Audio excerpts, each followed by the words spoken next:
कथितां भगवता नारायणेन स्वयं व्यासेन ग्रथितां पुराणमुनिना मध्ये महाभारतम्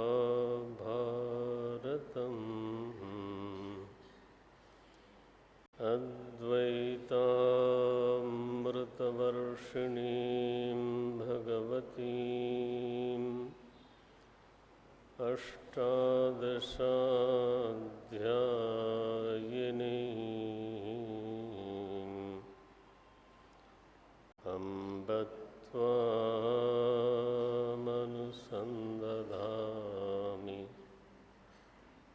भगवद्गीते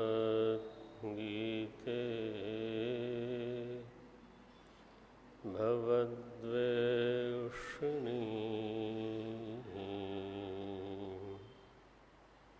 नमोऽस्तु ते व्यासविशालबुद्धे फुल्लारविन्दायतपत्रनेत्र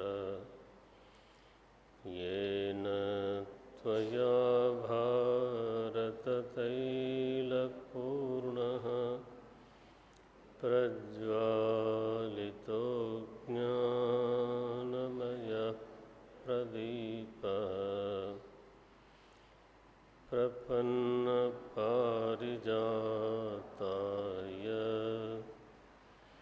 स्तोत्रवेत्रैकपाणये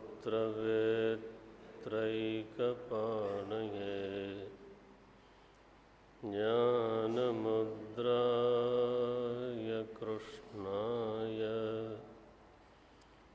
गीतामृतदुहे नमः। सर्वोपनिषदो गावो दोग्धा गोपालनन्दनः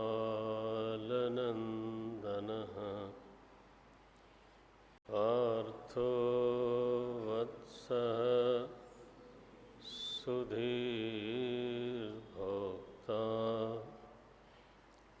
दुग्धं गीतामृतं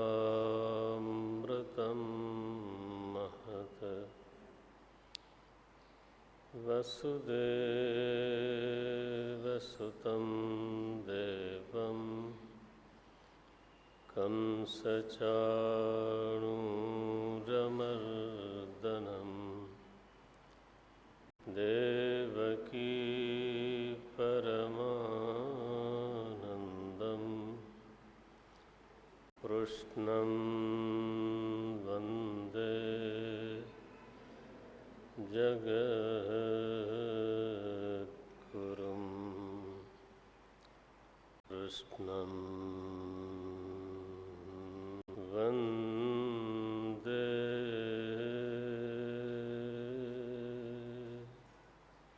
जगद्गुरुं।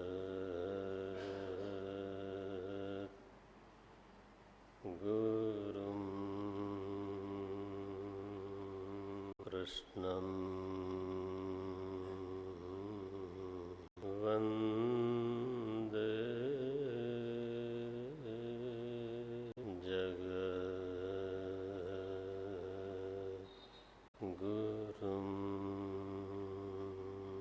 13वें श्लोक से पाठ करेंगे। अद्वेष्टा सर्वभूतानां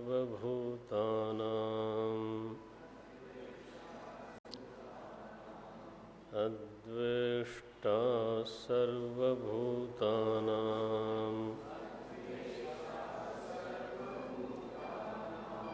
मैत्रः करुण एव च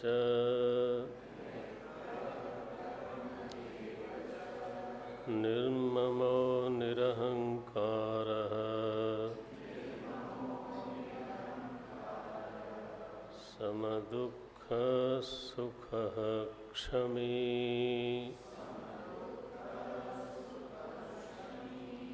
सन्तुष्टः सततं योगी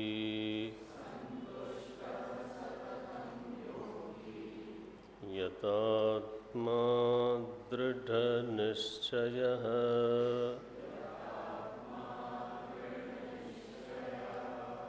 यतात्मा दृढनिश्चयः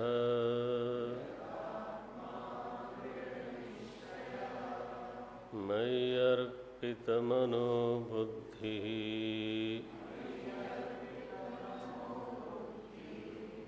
मय्यर्पितमनो बुद्धिः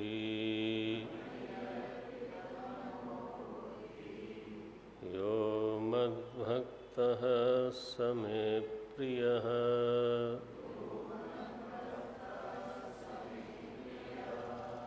यो मद्भक्तः स मे प्रियः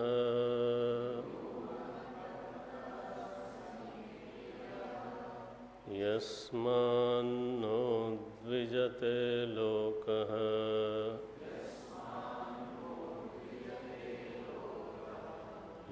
लोकान्नो द्विजते च यः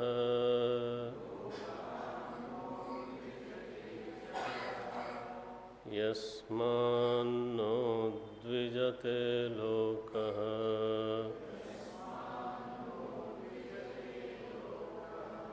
लोकान्नो द्विजते च यः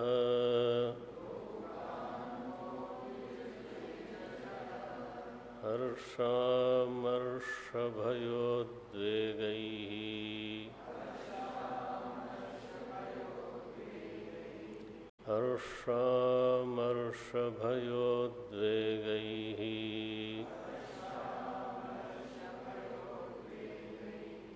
मुक्तः यः स च मे प्रियः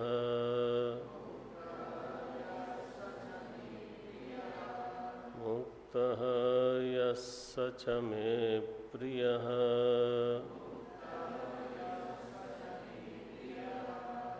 अनपेक्षः शुचिर्दक्षः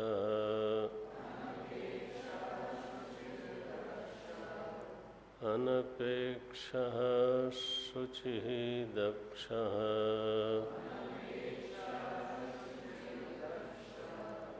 उदासीनो गतव्यथः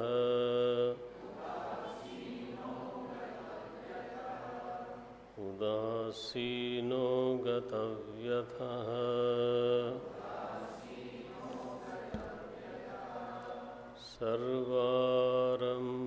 सर्वारम्भपरित्यागी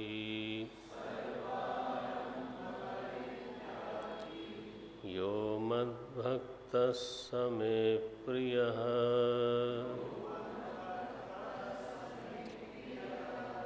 यो न हृष्यति न द्वेष्टि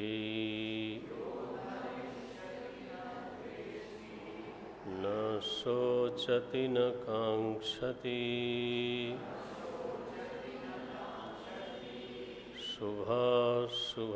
शुभाशुभपरित्यागी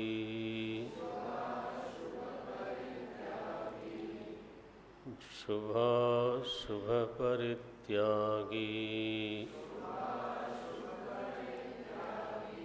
भक्तिमान् यः स मे प्रियः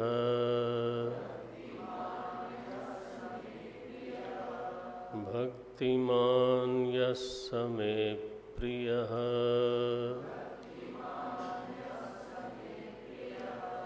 समशत्रौ च मित्रे च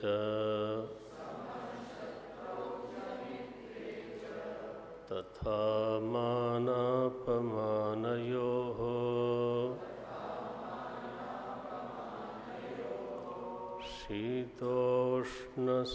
शीतोष्णसुखदुःखेषु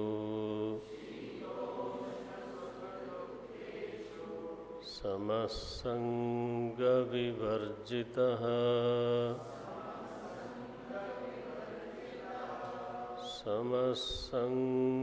समसंगविवर्जितः तुल्यनिन्दास्तुतिर्मौनी सन्तुष्टो येन केनचित्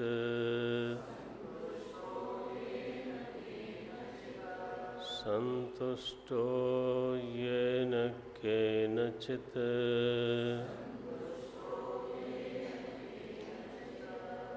अनिकेतस्थिरमतिः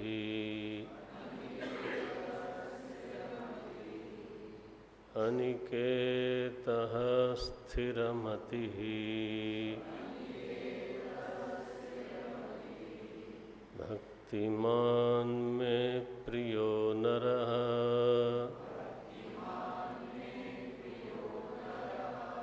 भक्तिमान् मे प्रियो नरः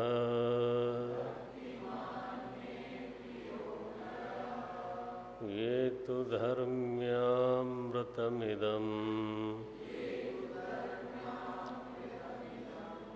ये तु धर्म्यामृतमिदम् यथोक्तं पर्युपासते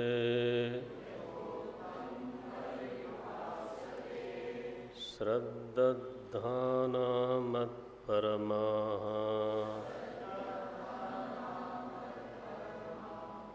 श्रद्दधाना मत्परमाः भक्तास्तेऽतीव मे प्रियाः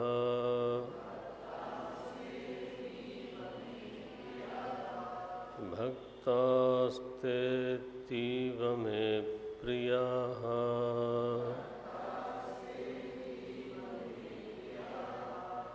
ॐ तत्सत् इति श्रीमद्भगवद्गीतासु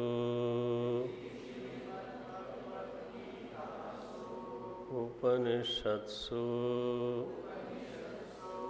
ब्रह्मविद्यायां योगशास्त्रे श्रीकृष्णार्जुनसंवादे भक्तियोगो नाम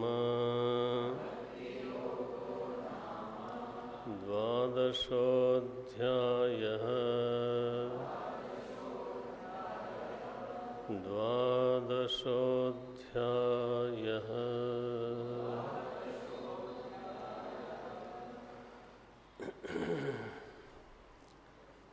मयि अर्पितमनोबुद्धिः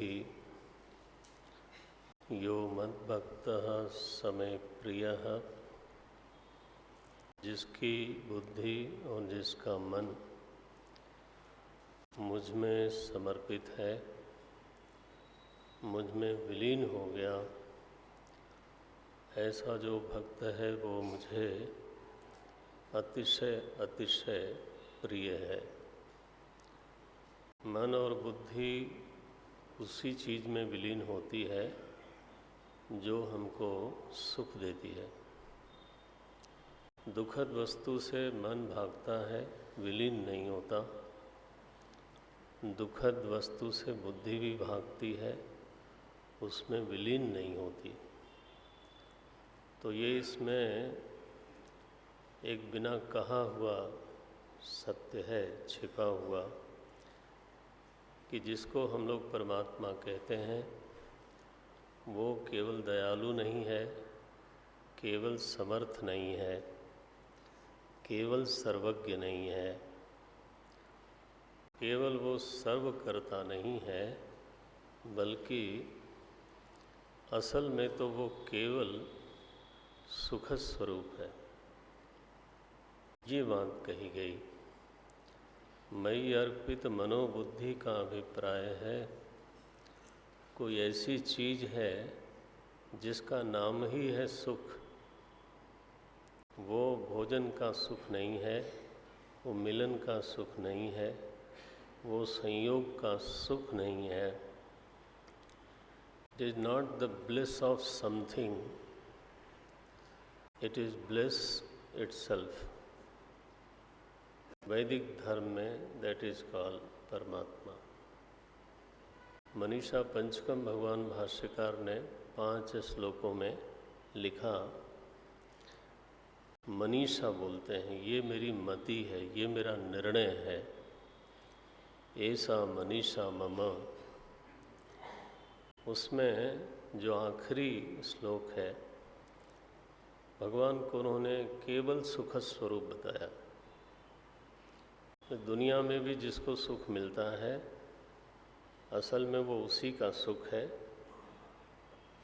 अंतःकरण इस तरह का हो जाता है कि उस आनंद स्वरूप परमात्मा का आनंद वृत्ति में टपक जाता है। हाँ, पानी में थोड़ा सा चीनी का रस टपक जाए तो पानी मीठा हो जाता है। तो अंतःकरण इस लायक हो जाए कि आनंद स्वरूप प्रभु थोड़ा सा उसमें टपक जाए। यत् सौख्याम्बुधिलेशलेशतै में शक्रादयो निर्वृतः। भगवान भाष्यकार लिखते हैं, शंकराचार्य जी, जो समुद्र, जो आनंद का सिंधु है, सागर है, उसकी एक बूंद गिर जाती है तो पूरी दुनिया तृप्त हो जाती है। इंद्र भी उसी से तृप्त होता है। चक्रादयो निर्वृतः। सुख अगर भोजन में होता तो भोजन करते जाते और सुख मिलता जाता। कभी कभी भोजन दुखद भी होता है, और जैसे जैसे क्षुधा शांत होती है वही भोजन दुखद भी हो जाता है। चीनी हमेशा मीठी लगेगी क्योंकि वो मीठा है, उसका स्वभाव। अग्नि हमेशा उष्ण लगती है क्योंकि उसका स्वभाव है उष्ण। लेकिन भोग हमेशा सुखद नहीं होते क्योंकि सुख देना उनका स्वभाव नहीं है। अगर सुख देना उनका स्वभाव होता तो वो हमेशा ही सुख देते, लेकिन ऐसा तो होता नहीं। ऐसा कोई नियम नहीं देखने में आता है कि भोग की सामग्री बढ़े और सुख भी बढ़े। दोनों एक ही अनुपात में, ये सामग्री बढ़ती गई और ये सुख भी बढ़ता गया। कई बार तो ऐसा होता है कि सामग्री बढ़ती गई, हाँ, और दुख बढ़ता गया, या कहिए सुख कम होता गया। ऐसा भी देखने में आता है। इसलिए ऐसा कोई नियम नहीं है। ये भारतीय ऋषियों ने साफ कर दिया कि नहीं नहीं, सुख का आधार अंतःकरण है और सुख स्वरूप परमात्मा है, जो अंतःकरण में प्रतिबिंबित होता है। अंतःकरण में उसका प्रभाव पड़ता है, थोड़ा सा पड़ता है, और हम सभी लोग उससे सुखी हो जाते हैं। ये तो भोगियों की कथा है। जो योगी हैं उनकी कथा बहुत निराली है। बोलते हैं, भाष्यकार नहीं लिखा, यच्चित्ते नितरां प्रशांत कलने लब्ध्वा मुनिर्निर्वृतः। मुनि कौन है, योगी कौन है?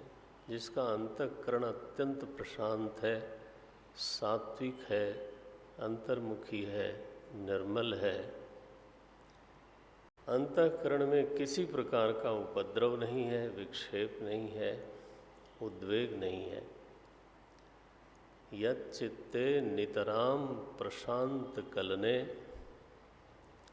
लब्ध्वा मुनिर्निर्वृतः। ऐसा निर्मल अंतःकरण, उसमें जो मुनि है वो प्रभु के आनंद को प्राप्त कर लेता है।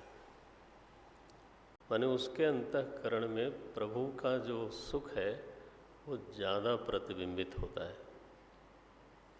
जैसे जल चंचल हो तो सूर्य का प्रतिबिंब पड़ेगा जरूर, लेकिन बिखर जाएगा।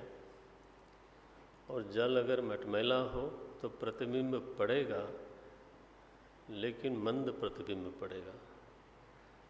लेकिन अगर जल शांत हो और निर्मल हो, तब जो सूर्य का प्रतिबिंब पड़ेगा वो इतना चमकदार होगा, हो सकता है कि प्रतिबिंब से आँख मिलाना भी कठिन हो।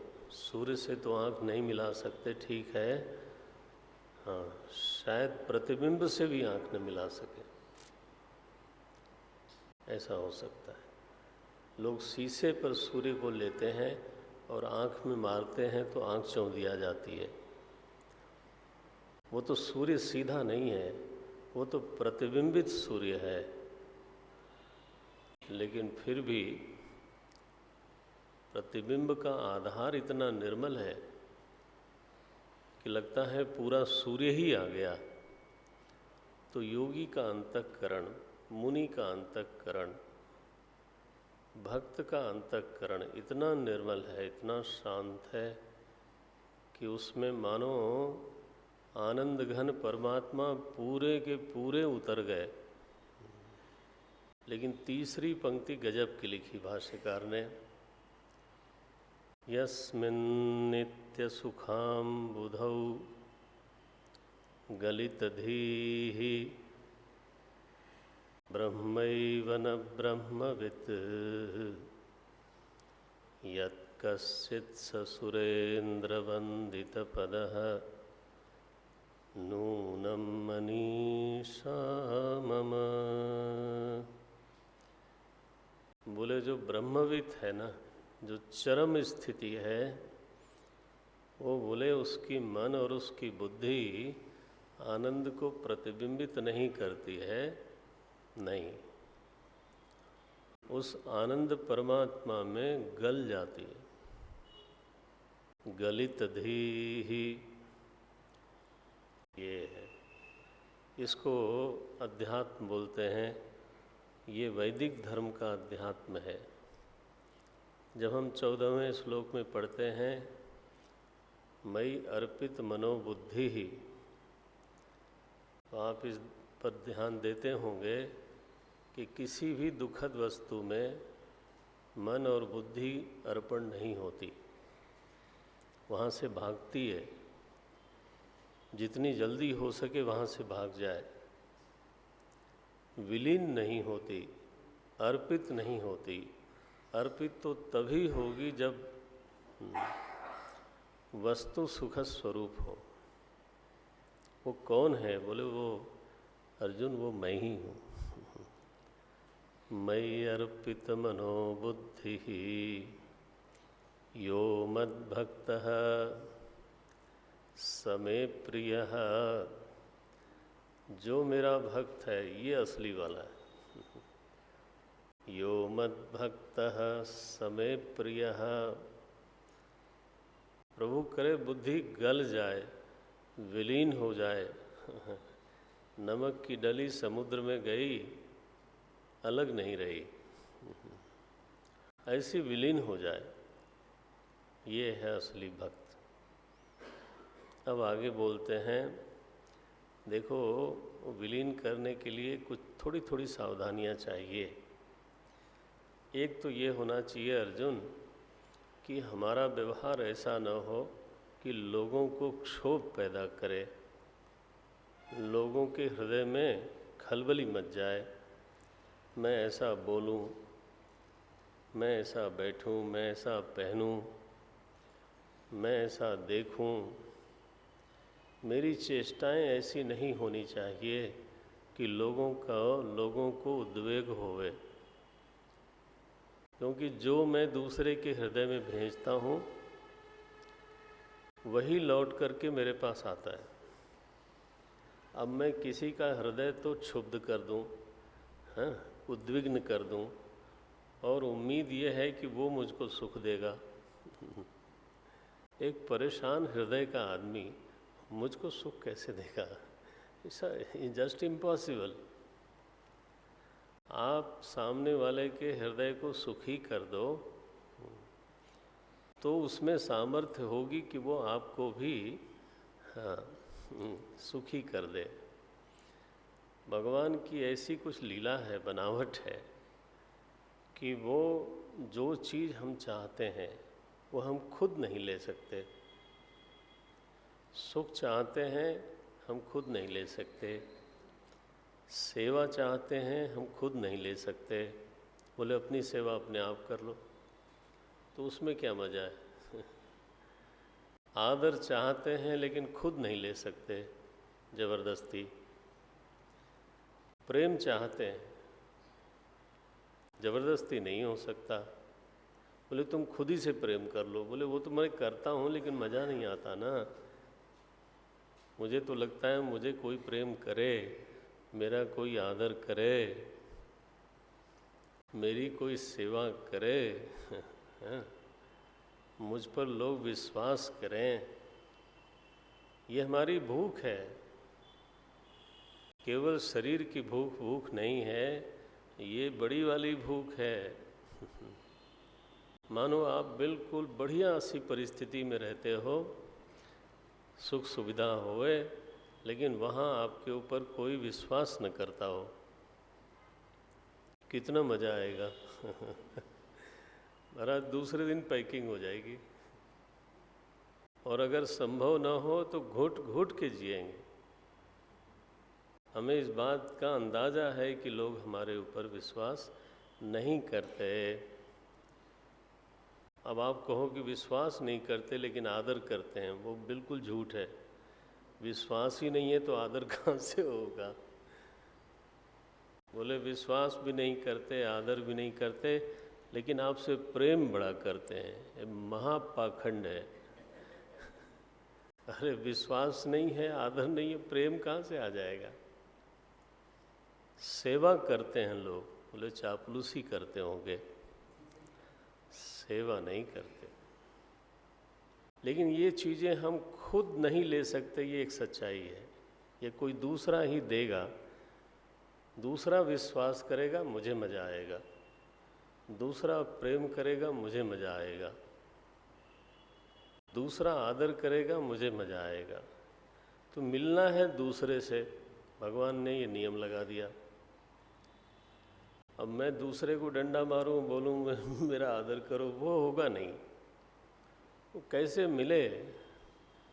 बोले ऐसे मिले कि मैं पहले उसके हृदय में अपनी ओर से विश्वास भेजूं, आदर भेजूं, प्रेम करूं, ठीक है, दूसरे के हृदय को सुख पहुंचाऊं, तो फिर वहाँ से लौट करके there is a big possibility कि वहाँ से लौट के फिर मुझको मिलेगा। कई बार घर में लोग दाम्पत्य जीवन में भी एक दूसरे को दुखी कर देते हैं। अब किसी को छू जाए तो मुझे माफ़ कर देना, हाँ, एक दूसरे को दुखी कर देते हैं और फिर उम्मीद करते हैं कि सामने वाला हमको सुख देगा। कहाँ से देगा? वो तो बेचारा खुद ही कंगाल है। उसके अंतःकरण में तो अशांति है, विक्षेप है, बेचैनी है, और वो आपको सुख देगा। कहाँ से देगा? इसलिए जिसको अध्यात्म की साधना करनी है उसके लिए भी नियम यही है कि हमारा व्यवहार ऐसा होए कि दूसरे को उद्वेग न हो। ये 15वां श्लोक की पहली पंक्ति है। यस्मात् न उद्विजते लोकः, लोकात् न उद्विजते च यः, और स्वयं इतने मानी अभिमानी न हो, विनयी हो, बहुत लो प्रोफाइल हो। बोले महाराज ऐसी बात मत करो। चलो नहीं करते हैं। लेकिन आदमी जब मानी होता है ना, उसको महर्षि पतंजलि बोलते हैं अस्मिता क्लेश। जब वो अभिमानी होता है, मानी होता है, तो वल्नरेबल होता है। वो महाराज कोई उसकी ओर थोड़ा सा टेढ़ी आंख से देख दे तो बस वो दिन खराब हो गया उसका। बोले इसकी ऐसी हिम्मत, इसने ऐसे टेढ़ा देखा है, मैं इसको सिखाऊंगा। लो, परेशान सो हुए तो हुए और आगे के लिए दुश्मनी बना ली। क्यों भैया? उसने मुझे उस दिन टेढ़े ढंग से देखा था, या उस दिन उसने नमस्ते नहीं की थी, या उसने हमें पहले नहीं बोला था। मैं गया और बोला नहीं। दक्ष की तो कथा यही है, वो गया, महाराज शिव जी खड़े नहीं हुए।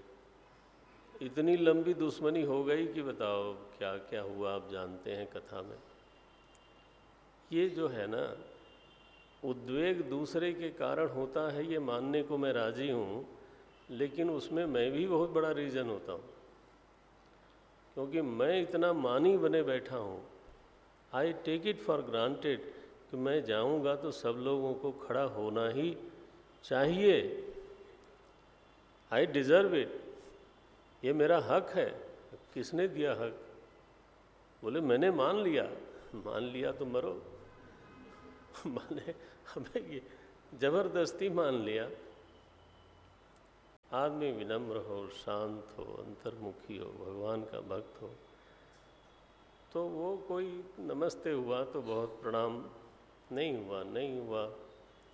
भगवान कहते हैं कुछ ऐसा जीवन को अरेंज करो, यस्मात् न उद्विजते च यः, दूसरे में उद्वेग न पैदा करे और स्वयं दूसरे से उद्विग्न न हो, बेचैन न हो। और 4 चीज़ें हो सके तो छोड़ दे। बोले वाह महाराज, बहुत छुड़वाने पे लगे हो, बड़ी मुश्किल से कमाया था। क्या 4 चीज़ें छोड़ें? हर्ष। बोले महाराज मेरे हर्ष के पीछे क्यों पड़े हो? कोई कोई तो घटना घटती है तो मज़ा आता है। हर्ष का ट्रांसलेशन क्या करें अंग्रेजी में? एक्साइटमेंट। यस, आजकल ऐसे ही बोलते हैं। You missed it, there was lot of excitement. बेवकूफ। हर्ष रजोगुण की वृत्ति मानी गई है। मनु महाराज ने लिखा, हर्षः हृष्टः दृप्यति। जब हर्ष होता है तो उसका आगे की वृत्ति होती है दर्प होता है। दर्प माने आदमी थोड़ा फूल जाता है, फूल जाता है। हृष्टः दृप्यति, दृप्तः धर्मम अतिक्रामति। और जिसको दर्प हो गया, दर्प के बाद वो धर्म का अतिक्रमण करता है, मर्यादा का अतिक्रमण करता है। ये मनु महाराज का वाक्य है। इसलिए हर्ष को हमारे यहाँ बहुत अच्छा नहीं माना गया। लोग कहते हैं नहीं नहीं आज तो चलेगा, आज खुशी का दिन है, आज तो चलेगा। क्या चलेगा? क्या चलेगा? जो रोज नहीं चलता आज चलेगा। भैया महाराज, जो रोज़ नहीं चलता वो आज भी नहीं चलना चाहिए। बोले नहीं नहीं, आज खुशी का दिन है, आज गलत काम भी कर सकते हैं, है ना। आज गलत चीज़ भी पी सकते हैं, आज गलत चीज़ खा सकते हैं और ग्लानि भी नहीं होगी। अदरवाइज अगर गलत सलत करें तो थोड़ी ग्लानि तो होगी, लेकिन आज खुशी का दिन है, आज ग्लानि किस बात की? ये मनु महाराज ने महाराज आदिकाल में कह दिया, हृष्टः दृप्यति दृप्तः धर्मम अतिक्रामति। इसलिए हर्ष नहीं, आनंद अच्छी वृत्ति है। आदमी सुखी रहे, प्रसन्न रहे, आनंद में रहे, आह्लादित रहे। लेकिन ये जो हर्ष है ना, ये निमित्त के कारण होता है, ये सत्वगुण के कारण नहीं है, ये सद्धर्म सत्कर्म के कारण नहीं है, ये सत्संग के कारण नहीं है। ये कोई निमित्त ऐसा आया कि एकदम से मन में एक उबाल आ गया और फिर कहते हैं आज तो हाँ। तो भगवान कहते हैं हर्ष। अमर्ष, अमर्ष का अभिप्राय होता है असहिष्णुता, इंटॉलरेंस। पिछले दिनों में बहुत चर्चा हुई थी इसकी। अब वो सब तो बकवास है। तो राजनीतिक कारण है सब। शर्म आती है कि ऐसे लोग अपने को इंटेलेक्चुअल भी बोलते हैं। कई बार ऐसा मन होता है कि बुद्धिजीवी का अर्थ है वो लोग जो बुद्धि बेच के जीवित रहते हैं, वो लोग नहीं जिनका जीवन बुद्धि प्रधान है। वैसे बुद्धिजीवी का सही अर्थ ये है कि जिनका जीवन बुद्धि प्रधान है, विवेक प्रधान है। लेकिन कभी कभी मन होता है कि ऐसे बोला जाए कि कुछ लोग बुद्धि, अरे भाई सामान बेच करके जीवन चलाया जाता है वो तो ठीक है, आदमी प्रोफेशनल है चलो, लेकिन बुद्धि बेच करके जीवन जीना ये तो बहुत घटिया जीवन है। किसी पक्ष में किसी नहीं चलो उसकी चर्चा भी नहीं करते, पाप लगता है। माने आदमी का अंतःकरण ऐसा है कि वो सह नहीं पाता, विमत को सह नहीं पाता, थोड़ी भी आलोचना नहीं सह सकता, अलग विचार को नहीं सह सकता। तो ये गलत है। भगवान बोलते हैं अमर्ष, अमर्ष का त्याग होना चाहिए। हर्ष, अमर्ष, भय और भय का त्याग होना चाहिए। भगवान का जितना आश्रय गहरा होगा उतनी जीवन में निर्भयता आवेगी। भय है इसका मतलब है कि हमारे जीवन में आश्रय का बोध नहीं है, हमको डर लगता है, हमारा कोई सहारा ही नहीं है। और अगर सहारा है तो फिर क्या डर, फिर क्यों डर है? अच्छा डर लगता भी है तो ज़रा कम लगे, इतना क्यों लगता है? भय के कारण हम बहुत सारी गलतियां करते हैं। Out of insecurity we do many wrong thing. आदमी सहज नहीं रह पाता। भगवान तीन चीज़ को मन बोलते हैं, हर्षामर्ष भय, चौथा है उद्वेग, विह्वलता, बेचैनी। त्यागी मेरा भक्त ऐसा होता है इन चार वृत्तियों से बचा रहता है। इसका अभ्यास करने को हम कल किसी को बोल रहे थे, ये 12वां अध्याय अभ्यास करने लायक है। आईना देखने जैसी बात है कि मैं कहाँ हूँ। हर्षामर्ष भयोद्वेगै ही मुक्तः यह स च मे प्रियः। अर्जुन ऐसा जो साधक है वो मुझे बहुत प्रिय है। अगला बोलते हैं अनपेक्षः, बहुत ज़्यादा एक्सपेक्टेशंस नहीं है। जिसको भीतर सुख मिलने लग जाता है, भीतर शांति है, भीतर भरा हुआ है, भीतर तृप्त है, उसकी अपेक्षाएं बहुत कम हो जाती हैं।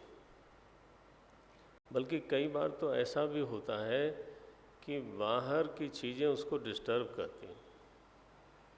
साधन करने वाले लोग इस बात को जानते हैं। ये तो भीतर जब हम कंगाल होते हैं तो बाहर अपेक्षा बहुत होती है, बहुत अपेक्षा होती है। और बहुत अपेक्षा होने का मतलब है कि देयर इज ए पॉसिबिलिटी कि आपकी अपेक्षा पूरी न हो, पूरी हो भी जाती है, नहीं भी होती है। तो मेरा भक्त क्या कहना चाहते हैं भगवान? मेरा भक्त भीतर से भरा रहता है अर्जुन, तो बाहर की ओर ज़्यादा देखता ही नहीं है, और जितनी उसकी ज़रूरत हमेशा उससे ज़्यादा उसके पास मालूम पड़ता है, उसको लगता है ज़्यादा है। अनपेक्षः, ध्यान रहे भूखा आदमी भोजन की अपेक्षा करता है। आप ये नहीं कहना कि तुम भूखे हो लेकिन भोजन की उम्मीद मत करो, अरे ऐसे कैसे होगा। प्यास लगी है लेकिन पानी की उम्मीद मत करो, ये गलत बात है। लेकिन प्यास बुझी हुई है और कहा जाए कि पानी पियोगे तो आप क्या बोलोगे? नहीं नहीं पानी। अगर गिलास में आया भी तो हम छू के मना कर देते हैं। ये हनुमान जी से ये सीख मिली तो मैं प्रायः छू देता हूँ। हनुमान जी को मैनाक पर्वत ने कहा कि बेटा विश्राम करो। बहुत लंबी यात्रा है तुम्हारी, विश्राम करो। तो हनुमान जी ने मुंह से ना नहीं कहा। हनुमान ते ही परसा कर, हनुमान जी ने मैनाक पर्वत को छू दिया। पुनि कीन्ह प्रणाम, राम काज कीन्हे बिना, मोहि कहाँ विश्राम।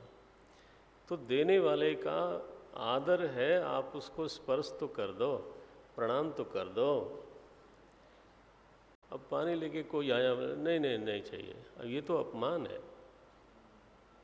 ये कोई तरीका नहीं, ये शिष्टाचार नहीं है। गले गले तक भरा हुआ है तो फिर मना करता है आदमी, उस समय उसके लिए कहा जाएगा अनपेक्षा। माने भूख लगी हो और कहा जाए उम्मीद मत करो, गलत बात है। तो ये किसके लिए कहा जा रहा है अनपेक्षा? जो भरा हुआ है, जो भीतर संतुष्ट है, जो अपने साधन भजन में मस्त है।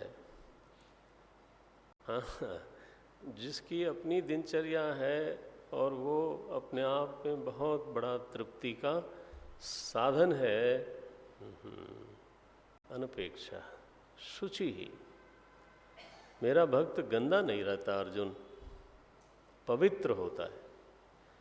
जरूरी नहीं कि महंगे कपड़े पहने, जरूरी नहीं कि महंगा फर्श हो और महंगी दीवारें हों और महंगी चीज़ें हों डेकोरेशन के लिए, नहीं, लेकिन पवित्र जरूर होनी चाहिए। आप देखें क्या शब्द बोलते हैं, अनपेक्ष शुचि ही दक्ष। दक्ष, मेरा भक्त जो है ना, पोंगापंथी नहीं होता। दक्ष शब्द का अर्थ भाष्यकार ने लिखा है, प्रत्युत्पन्नेषु कार्येषु सद्यः यथावत प्रतिपत्तुम समर्थः। भाष्यकार ऐसा बोलते हैं। दक्ष किसको बोलते हैं? कि कोई काम उपस्थित हो गया, कोई परिस्थिति आ गई, तो तुरंत और सही निर्णय लेने में समर्थ है। सद्यः, सद्यः माने तुरंत, सद्यः यथावत प्रतिपत्तुम समर्थः। सद्यः यथावत प्रतिपत्तुम समर्थः माने डिसाइसिव पर्सन होता है वो। मेरा भक्त कैसा है? बोलो, who is most decisive person and decision is always correct. इसको बोलते हैं दक्ष। भक्त की बुद्धि इतनी सूक्ष्म है, इतनी एकाग्र है। ये मच्छर है भाई, जरा पंखा इधर ही करो जरा। मसकाहा, राम जी को भी मच्छरों ने काटा था महाराज। बेचारे बरसात में ऋष्यमुख पर्वत पे थे, मच्छरों का क्या बोले। बताओ भला, उनको सौभाग्यशाली कहूँ कि दुष्ट कहूँ? क्योंकि भगवान का रक्त उन्होंने निकाला। भगवान ने बरसात बीतने के बाद ये बात कही थी, हाथ जोड़े बोले, चलो भगवान, मशक दंश बीते हिम त्रासा, अब सर्दी आ गई, अब मच्छरों का दंश तो कम से कम पूरा हो गया, बीत गया। ये भगवान ने खुद बोला रामायण में। अच्छा भाई, बोलते हैं अनपेक्ष शुचि दक्ष, मेरा भक्त सद्यः प्रतिपत्तुम समर्था उदासीन। अर्जुन, मेरा भक्त लॉबिंग नहीं करता। ये बहुत बड़ा शब्द है। उदासीन न कस्यचित पक्षम भजते। कोई हम लोगों का कभी कभी स्वभाव बन जाता है, बिना लॉबिंग किए रह नहीं पाते। 4 लोगों को इधर मिलाएंगे, 4 लोगों से दुश्मनी करेंगे। भगवान भाष्यकार ने मना किया कि ये आदत बिल्कुल छोड़ देनी चाहिए अगर मैं साधना करता हूँ तो। माँ कुरु यत्नम, हाँ, माँ कुरु यत्नम विग्रह संधौ, breaking and making, that is the project of my life. Bad it is. बोले, don't waste your life in that, making then breaking. Making with someone, breaking with someone, बस। माँ कुरु यत्नम विग्रह संधौ। भगवान बोलते हैं मेरा भक्त ऐसा नहीं होता। शुचिर दक्षः उदासीनः गतव्यथः। व्यथा उसके हृदय में नहीं रहती, उदासी नहीं रहती, खुश रहता है, प्रसन्न रहता है। सर्वारंभ परित्यागी। नारायण। अब ये बड़ा शब्द है। कोई चीज शुरू नहीं करता। बोले महाराज ये तो गड़बड़ है। मेरा भक्त कुछ भी आरंभ नहीं करता। बोले ये तो बहुत अजीब सी बात है, फिर दुनिया निकम्मी हो जाएगी। तो आदमी भक्ति माने निकम्मापन। इस पर बड़ा दिनों हमारा मन गड़बड़ होता रहा। एक किसी ने मुझे अपने चरित्र से समझाया इसको। बड़े सेवा भावी हैं, तो जब भी कभी ज़रूरत पड़ी या बुलाया गया तो वो हमेशा अवेलेबल हो जाते थे। मैंने देखा कि ये आदमी जब देखो तब अवेलेबल हो जाता है। क्यों हो जाता है? क्योंकि he does not have his own agenda. अगर तो हमारा कोई अपना एजेंडा है तो फिर हम कहेंगे स्वामी जी अभी थोड़ा मैं व्यस्त हूँ, 2 साल बाद आता हूँ, साल भर बाद आता हूँ, 6 महीने बाद आता हूँ। तो हमें फिर हम चाहेंगे भी कि हम सेवा में हाजिर हों, लेकिन फिर वो हो नहीं सकता ऐसा। लक्ष्मण जी सर्वारंभ परित्यागी थे कि नहीं? कोई एजेंडा नहीं। कर्म कितना किया? महाराज उनके जैसा कर्म ही किसी ने नहीं किया। लेकिन चूंकि अपना कोई एजेंडा नहीं था तो he was available for 24 hours. Hanuman ji से ज़्यादा कोई पौरुष कर सकता है, कर्म कर सकता है? कोई नहीं कर सकता। लेकिन नो एजेंडा, ऑलवेज अवेलेबल। भक्त ऐसा होवे महाराज। अब ये सबसे टॉप की बातें हैं, इसलिए बोलना पड़ेगा मुझे, है ना। भक्त वो जिसका अपना कोई एजेंडा ना हो, always available for him only. Lakshman ji की तरह, भरत जी की तरह, शत्रुघ्न जी की तरह, हनुमान जी की तरह, सुग्रीव की तरह नहीं। विभीषण की अपना राजा था महाराज, उसको अपनी व्यस्तता थी। भगवान कृष्ण की बात कर रहा हूँ, भगवान ने द्वारिका के राजपद को स्वीकार नहीं किया। मथुरा के राजा नहीं बने, द्वारिका के राजा नहीं बने। लोग बोलते हैं द्वारिकाधीश, लेकिन राजा थे उग्रसेन। ठीक है। और इसलिए जब जरूरत पड़े अर्जुन के पास, युधिष्ठिर के पास, he was always available for his devotees. राजा होते तो शायद गड़बड़ हो जाती। हाँ जी हाँ। तो ये सर्वारंभ परित्यागी बहुत मीठा शब्द है, बहुत बड़ा शब्द है। भक्ति अगर होवे तो ऐसी हो जाए, इस लेवल पे जाए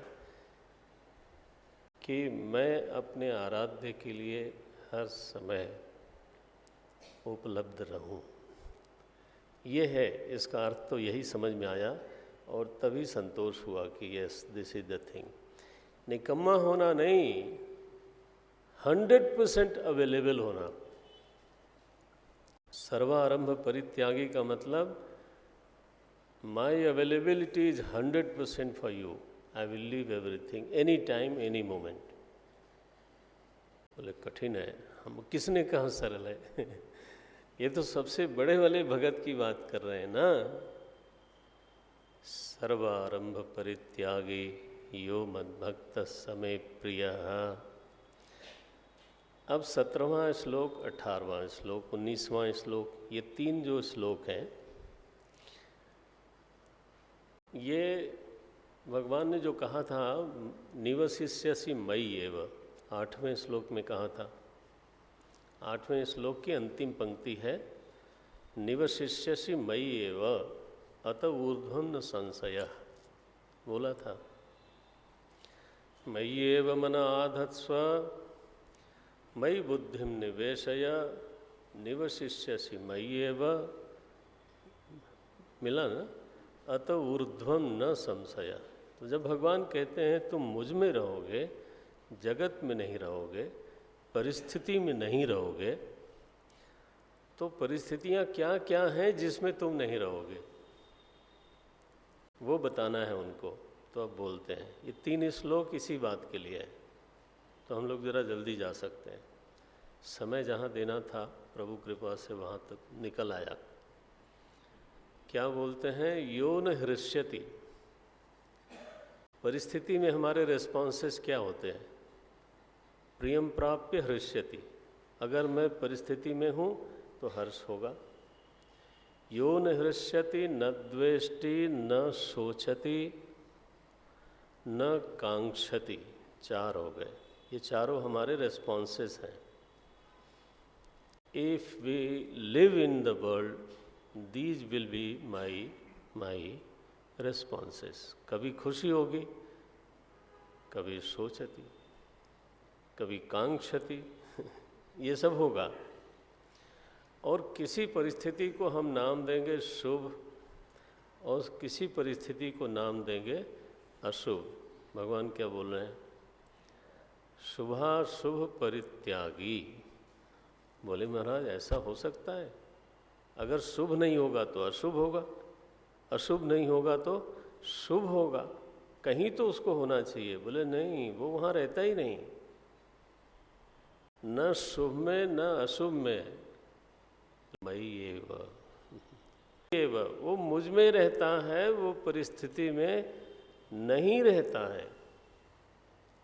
न शुभ परिस्थिति में रहता है, न अशुभ परिस्थिति में रहता है।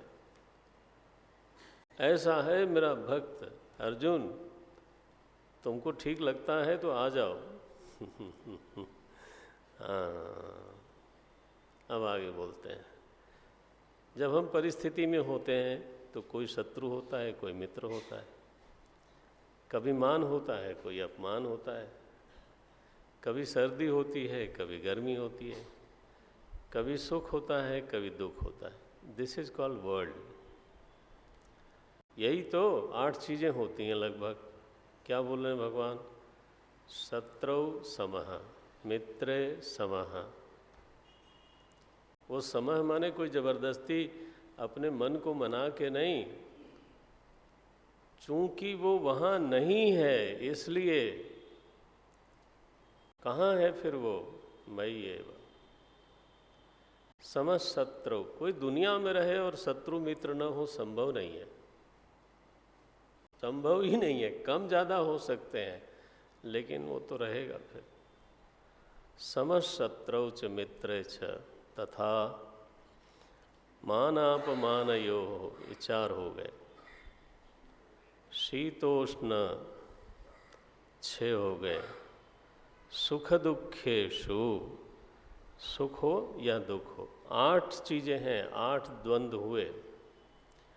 आदमी अगर द्वंद्व में है तो ये 8 बारी बारी उसको छुएंगे। भगवान कहते हैं इनमें वो रहता नहीं। समः, क्यों समः, संग विवर्जितः। आप देखें एक शब्द डाला भगवान ने यहाँ पर, समः संग विवर्जितः, 18वां श्लोक है, जबरदस्त। बोले इन 8 चीज़ों से उसका कभी संस्पर्श नहीं होता।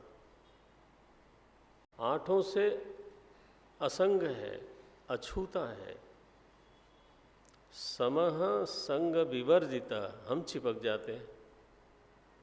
मान हुआ तो वहाँ चिपक गए, और कदाचित अपमान हुआ तब तो महाराज क्या कहना, फिर तो मने हम चिपकू लोग हैं। ये हैं भगत जी। संग विवर्जितः। अर्जुन और बोलता हूँ, परिस्थिति और क्या होती है? निंदा स्तुति। तुल्य निंदा स्तुति ही। बोले हो गया महाराज? बोले हाँ हो गया। 10 चीज़ें गिना दी मैंने। शत्रु, मित्र, मान, अपमान, शीत, उष्ण, सुख, दुख, निंदा, स्तुति। 10 चीज़ें गिनाई, इसको बोलते हैं परिस्थिति। अगर मैं जगत में हूँ तो ये 10 बारी बारी बारी बारी आते रहेंगे और हम इसमें रिस्पॉन्ड करेंगे। क्या रिस्पॉन्ड करेंगे? हृष्यति, द्वेष्टि, शोचति, कांक्षति। ठीक है, 17वां श्लोक था। यो न हृष्यति न द्वेष्टि न शोचति न कांक्षति। जरा इस नज़रिए से पढ़िएगा इस अध्याय को।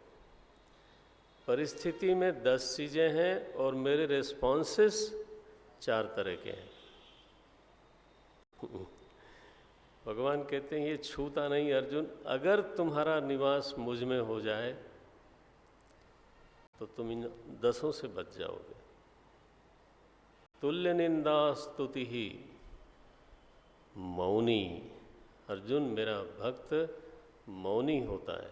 मौनी माने भाष्यकार ने लिखा संयत वाक, बहुत संभाल के बोलने वाला,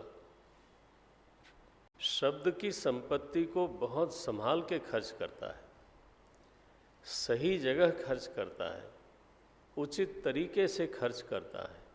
उसके पास फालतू में शब्द भंडार नहीं है, बस बोलता चला जाए, जहाँ मर्जी वहाँ बक बक बक बक करता जाए।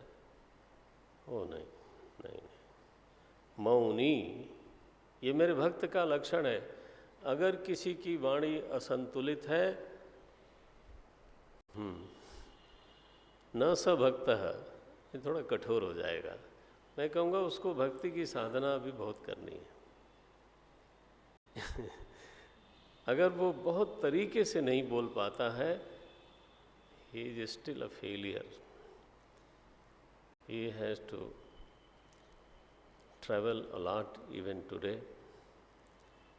एक लक्षण है कि आदमी साधक है कि नहीं, कि उसकी वाणी कैसी है। कल मैं राम जी की एक वाणी सुना रहा था लोगों को कमरे में। राम जी में बहुत सारे गुण थे। एक गुण ये था कि जब कोई उनके सामने पढ़ता था तो वो पहले बोलते थे। वो इस बात का इंतज़ार नहीं करते थे कि ये सामने वाला बोलेगा तब मैं बोलूँगा, ये सामने वाला नमस्ते करेगा तब मैं शुरू करूँगा, तब तक मैं गाल फुला के खड़ा रहूँगा। वाल्मीकि रामायण में लिखा स्मित पूर्व भाषिणः। सामने कोई पड़ जाए तो मुस्कुराते थे और मुस्कुरा के पहले बोलते थे। अरे व्हाट ए ब्यूटी। हम लोग कई बार यहाँ पे चूक जाते हैं। हम वेट करते हैं कि सामने वाला बोले, पहले वो शुरू करे फिर मैं देखता हूँ। क्यों वेट करते हैं? थोड़ा अभिमान वाला मामला रहता है। राम जी का ऐसा स्वभाव नहीं। स्मित पूर्व भाषिणः, यहाँ भगवान अपने भक्त का लक्षण बताते हैं। मौनी, तुल्य निंदा स्तुतिर्मौनी, संतुष्ट है येन केनचित्, थोड़ी थोड़ी चीज़ों में संतुष्ट हो जाता है। अनिकेतः, आप बताओ मेरा आश्रय, निकेत माने होता है आश्रय। अगर सच में मेरा आश्रय प्रभु है तो मैं अपना आश्रय फिर बाहर की किसी चीज़ को क्यों मानूंगा? शरीर कहीं कहीं रहेगा जिसको हम लोग घर बोलते हैं या आश्रम बोलते हैं, लेकिन मेरी बुद्धि में क्या बात है कि मेरा आश्रय प्रभु है, मैं चिन्मय प्रभु का निवासी हूँ या देहरादून निवासी हूँ। मेरा निवास कहाँ है? व्यवहार में वो भी यही बोलेगा, कहाँ रहते हैं? बोले देहरादून में रहते हैं। सिद्धवाड़ी रहते हैं, लेकिन अंदर वो जानता है कि मैं कहाँ रहता हूँ। बेगमपुर में रहनी हमारी, कबीर ने लिखा। बेगमपुर में, जहाँ पे गम नहीं है, बेगमपुर में रहनी हमारी। ये है अनिकेत। मैं सड़क पे सोता है, अरे ऐसे तो बहुत हैं, तो सब भगत हो गए। ऐसे भगत होने लगे तब तो फिर बहुत बढ़िया है। कल से हम भी शुरू कर दें। ऐसा नहीं उसका अर्थ है। अनिकेत स्थिर मति ही, मति बिल्कुल स्थिर है, उसकी मनीषा, उसकी मति, उसका निश्चय, तत्व के विषय में उसका निश्चय बिल्कुल साफ है, शुद्ध है, दृढ़ है।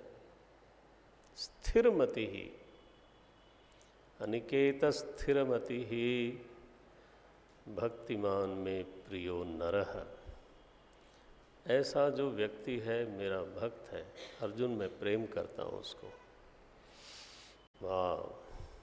बोले महाराज, अगर तो कोई स्वरूप में है, आप में गल गया है, मिल गया है, विलीन हो गया है, उसके लिए तो ये सब सरल है, उसके लिए तो स्वाभाविक है।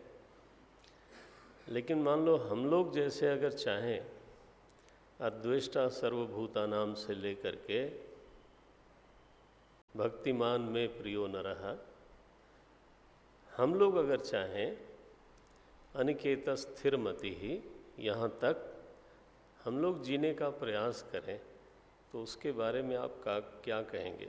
क्योंकि हम लोग प्रयास करेंगे तो हम 100% तो सफल नहीं होंगे। हमारे मन में द्वेष कम होगा, लेकिन होगा।